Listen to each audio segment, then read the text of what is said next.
Nduwe musabvise mazuva yese. Chimboisa nepasaidi so seuri kuba. Nepasaidi papo ungopushira nduwe gorova nepasaidi. Gorova nepasaidi kuita seuri kuba. Zvinonaka stereki. Tarisa ukaenda kuna Marwei. Unonzwa sezviri kunaka stereki nenyaya yekuti une wauri kubira.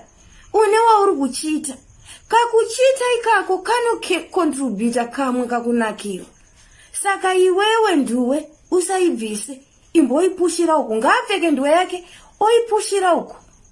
Worova nepakona ipapo. Worova nepakona ipapo. You thank me later. Worova nepakona usambojaidza.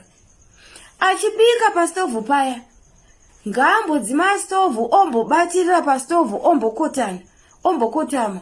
Woirova semunhu ane kwaari kumhanyira. Zvine kakuba futi. Kuita sekuti masangana chero parodhi. Kuita seune kwauri kumhanyira so. Woirova akakotama kudaro. Woirova akakotama kudaro. Woirova akakotama kudaro. Zvinhu zvese zvine kakuba. Zvine kakunaka soka zvinokontributa. Chimbozviedza, you thank me later. Inini ndonyatsoziva kuti zvinhu zvekuba zvinonaka. Nekuti ndakanga ndiri muchachori mukuru wemapoto. Ndaimbororerwa kuchachora mapoto zvangu. Aipapo ndakureurura.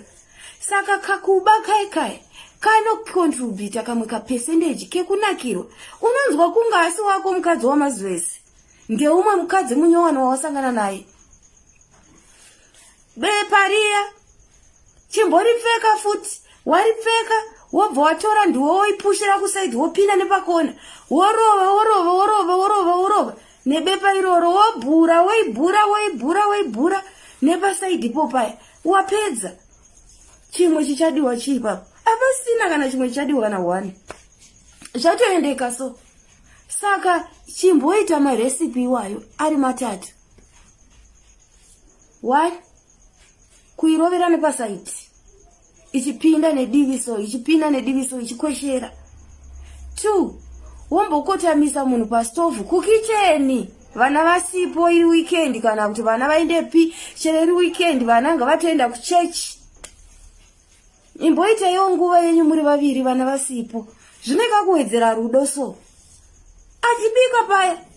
Iwe kotama. Woirova futi nduwe iripo. Nduwe ngairambe iripo isabve. Ngairambe iripo nduwe. Ndazvidzokorora ndadzokorodza ngairambe iripo. Bepa iroriya futi faka bepa. Kuna mwakadzi asingatozivi kuti bepa iroriya rinonaka sei. Kuti rine kamunakiro keshuga, keuchi, kelemon here, kepineapple, keapple here, kana kuti kegwavha, avatozivi.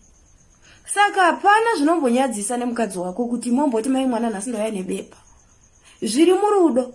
Mukadzi anokujamukira bepa kana wauya naro zvisina rudo mukati kungoti dambuku ndauya nebepa. Kunonzi mai mwana nhasi da kuti umbonzwa umwe mutu. Ndira kuti uzondiudza kuti zvinonaka ndezvipi. Yakapfeka kana kuti isina kupfeka. Ukauya uchita zverafu kuti nhasi ndatoya nebepa, anokurambira. Unouya zvine rudo, nhasi toda umbonzwa kuti ndeipi inonaka. Ine bepa neisina bepa. Zvineka lavu so mukati. Anoti aiwa ngatinzwei baba mwana. Aiwa nhasi ngatimboinzwei. Anobvumira pamusoro. Haana makweseni anokupa. Toda vanhu vakati changamusoro.